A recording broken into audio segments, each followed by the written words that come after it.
जय श्री कृष्ण, राधे राधे। दोस्तों, मैं आज आपको लड्डू गोपाल की प्यारी सी बिल्कुल सत्य लीला कथा सुनाऊंगी, जिसे सुनकर आपकी भक्ति और भी गहरी और पक्की हो जाएगी। ऐसे बहुत से भक्त हैं जो लड्डू गोपाल को अपने घर लाना चाहते हैं, लेकिन वे सोचते हैं कि हम पर तो ठाकुर जी की कृपा हो ही नहीं रही। ऐसा बिल्कुल नहीं है। जितना प्यार हम बाल गोपाल जी को करते हैं, उतना ही प्रेम हमें लड्डू गोपाल भी करते हैं। अगर आप सच्चे मन से उनको अपने घर लाना चाहोगे तो वह अवश्य आएंगे। कोई न कोई लीला करके आपके घर जरूर आएंगे। अगर आपके मन में सच्ची श्रद्धा और भक्ति हो, उस समय आपके जीवन में कितनी भी मुश्किल हो, कितनी भी अड़चने आए, ठाकुर जी आपके घर अवश्य ही आएंगे। आज की यह लीला कथा सुनने के बाद आपका ठाकुर जी पर विश्वास और भी अधिक बढ़ जाएगा। आज की यह लीला कथा दिल्ली में रहने वाली एक 20 साल की लड़की नेहा की है। नेहा हमें बताती है वह मिडिल फैमिली से बिलोंग करती है। उसके 2 भाई और एक बहन है। नेहा सबसे बड़ी है। नेहा की फैमिली में दादा दादी, मम्मी पापा और उसके भाई बहन हैं। नेहा के पापा एक फैक्ट्री में काम करते हैं। नेहा हमें बताती है कि उसकी पढ़ाई का खर्च, उसके भाई बहन की पढ़ाई का खर्च, दादा दादी की दवाई सब पापा की ही सैलरी से मैनेज होता है। पापा को हमेशा मैंने मेहनत करते हुए देखा है। मेरी पढ़ाई के लिए पापा ने बहुत मेहनत की है। पढ़ाई में कोई कमी ना हो, इसलिए उन्होंने अभी मुझे एक फ़ोन भी ला कर दिया है। मैंने भी 10वीं के बाद ट्यूशन पढ़ाना शुरू कर दिया, ताकि कुछ पैसे आए जिससे मैं अपनी पढ़ाई का खर्च उठा सकूं। एक दिन मैं ट्यूशन पढ़ाने के लिए पास ही एक बच्चे के घर जाती हूँ, तो मैं वहाँ लड्डू गोपाल को देखती हूँ। मुझे उन्हें देखकर बहुत अच्छा लगता है। मैं उन आंटी से लड्डू गोपाल के बारे में पूछती हूँ, तो आंटी मुझे बताती है कि लड्डू गोपाल की सेवा वो बहुत दिनों से कर रही है और मुझे उनकी लीलाएं बताने लगती है, जिसे सुनकर मेरा मन भी लड्डू गोपाल लाने का होता है। मैं जब भी उनके घर जाती, मेरे मन में यही आता कि मैं लड्डू गोपाल को देख लूं, और उनको देखकर मुझे शांति मिलती थी। एक दिन आंटी वृंदावन जाने की तैयारी कर रही थी। के साथ जाने का मन हुआ, लेकिन मेरे पापा के पास पैसे नहीं थे।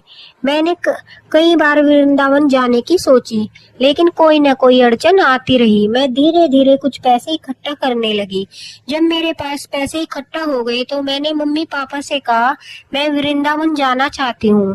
पापा कहते हैं, अगर तुम्हारे साथ जाने वाला कोई हो तो चले जाना, ऐसे हम अकेले नहीं भेज सकते। इस पर मैं बहुत दुखी होती हूँ और अपने सभी दोस्तों से पूछती हूँ। सबने कहा कहीं पहाड़ों पर चलते हैं, ठंडी जगह चलते हैं, लेकिन मुझे तो वृंदावन जाना था।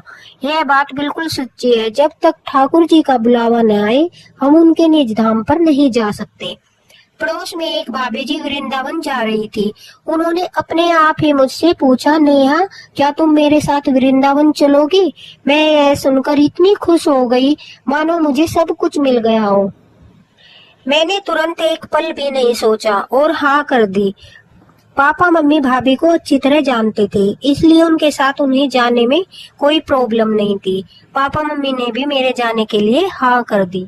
मैं इतनी खुश थी कि अपने शब्दों से बयां नहीं कर सकती।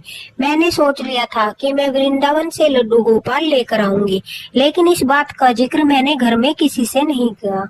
मैंने मन में ही सोच लिया कि मैं लड्डू गोपाल लेकर आऊंगी और उनकी सेवा करूंगी। मैं इतनी खुश थी कि मेरी खुशी मेरे चेहरे से ही झलक रही थी। हम वृंदावन जाने की तैयारी करते हैं। अगली सुबह हमारी ट्रेन होती है। हम जब वृंदावन पहुंचते हैं तो वहां जाकर भाभी कहती है कि हम किसी होटल में रुकते हैं, फ्रेश होकर फिर दर्शन के लिए चलेंगे। लेकिन मुझे लग रहा था मानो एक पल में ही मैं बिहारी जी के दर्शन कर लूं। इतने दिन से मैं उनसे दूर थी, अब यहाँ आकर भी आराम करूं, ये मुझसे नहीं होगा। मैं भाभी को जैसे तैसे उसी समय दर्शन के लिए चलने को मना लेती हूँ। जब बढ़ने लगे तो रास्ते में एक दुकान पर बैठे लड्डू गोपाल के विग्रह पर मेरी नजर पड़ती है। जैसे ही मेरी नजर लड्डू गोपाल के विग्रह पर पड़ती है, मेरे पैर रुक जाते हैं और मैं खड़ी होकर एक टुक अपने लड्डू गोपाल को निहारने लगती हूँ। मेरे अंदर यह भाव उत्पन्न हो रहा था मानो लड्डू गोपाल मुझसे कह रहे हो, दीदी दीदी मुझे अपने साथ ले चलो, मैं कब से आपका इंतजार कर रहा हूँ। मेरी आंखों से पानी आने लगता है। मैं दुकान के अंदर जाकर दुकानदार से कहती हूँ, भैया मुझे ये लड्डू गोपाल लेने हैं। लेकिन लड्डू गोपाल 10 नंबर के थे, इसलिए उनकी कीमत सुनकर मैं दुखी हो जाती हूँ, क्योंकि मेरे पास पैसे सिर्फ 5,000 रुपए थे और उनकी कीमत 5,500 रुपए थी। ऊपर से वृंदावन में रहना खाना, इसके लिए भी थोड़े पैसे होने चाहिए थे। मैंने सोचा मैं थोड़े छोटे लड्डू गोपाल ले लेती हूँ, लेकिन नहीं, बार बार मुझे लड्डू गोपाल के उसी विग्रह से आवाज आ रही थी कि दीदी मुझे अपने साथ ले चलो ना। अब मैंने भाभी से पूछा कि क्या वह मुझे कुछ पैसे दे सकती है, मैं घर जाकर उनको लौटा दूंगी। भाभी के पास भी थोड़े ही पैसे थे, लेकिन उन्होंने लड्डू गोपाल के लिए मना नहीं किया और मुझे 500 रुपए दे दिए। अब मैं खुशी से लड्डू गोपाल तो ले लेती हूँ, लेकिन उनके कपड़े श्रृंगार के लिए मेरे पास पैसे ही नहीं बचे थे। इसलिए मैं एक छोटा सा तावल लेकर उसमें लड्डू गोपाल को लपेटकर चल देती हूँ और सोचती हूँ कि घर जाकर इनके कपड़े श्रृंगार सब लाऊंगी। हम बाके बिहारी जी के दर्शन के लिए जाते हैं। वहां जाकर मैं देखती हूँ कि सबके हाथों में बाल गोपाल है, सब बिहारी जी की भक्ति में लीन है।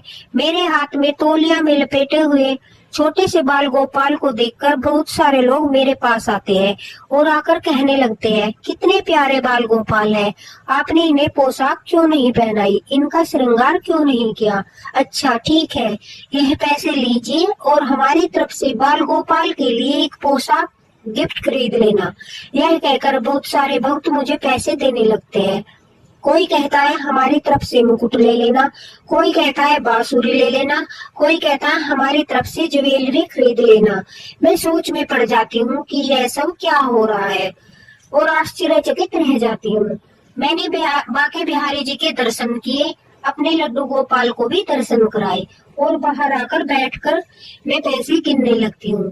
तभी जो हुआ उसे सुनकर आप भी आश्चर्यचकित हो जाओगे। मेरे पास 5,500 रुपए थे, जो कि मेरे पास लड्डू गोपाल लेने से पहले थे। मेरे शरीर के रोंगटे खड़े हो गए और मैं समझ ही नहीं पा रही थी कि मेरे साथ यह कैसा चमत्कार हो रहा है। मेरे पास लड्डू गोपाल को लेने से पहले जितने भी पैसे थे, दिन के उतने ही पैसे मेरे पास वापस आ गए थे। मेरा कहते हैं मुझे ज्यादा भक्ति नहीं आती, ना ही मुझे ज्यादा पूजा पाठ के बारे में पता है, पर उस समय मेरी आंखों से आंसू नहीं रुक रहे थे। मेरे लड्डू गोपाल के चमत्कार को देखकर मैं दंग रह गई थी।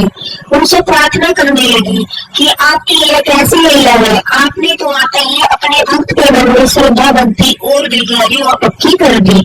शायद इसीलिए आपकी यह भक्त आपकी भक्ति से भटक नहीं जाए। मैं फिर दुकान में जाकर अपने लड्डू गोपाल के लिए सारा श्रृंगार और प्रसाद खरीदती हूँ। घर में भी किसी ने बाल गोपाल को लाने की वजह से एक शब्द भी नहीं बोला।